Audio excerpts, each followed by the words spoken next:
Setelah pamit untuk memancing, korban tak kunjung pulang sehingga keluarga melakukan pencarian dan hanya menemukan ponsel di perahu korban. Polisi yang menerima langsung melakukan pencarian bersama tim SAR. Korban akhirnya ditemukan dalam kondisi sudah tidak bernyawa. Diduga korban terpleset saat memancing dan jatuh dari perahu. Jenazah korban kemudian dievakuasi dan disemayamkan di rumah duka. Pihak keluarga menolak untuk dilakukan otopsi. Informasi yang kami dapat di sekitar lokasi bahwa korban ini pada saat mencari ikan dan di atas perahunya terpeleset masuk ke air. Untuk kedalaman air sendiri, Bang?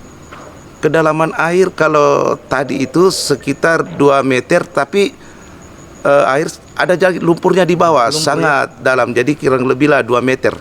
Dari air ke bawah. Untuk proses lebih lanjut jenazah? Untuk jenazah sekarang ini kami baru kembali dari rumah duka dan seluruh keluarga korban menolak untuk dilakukan otopsi.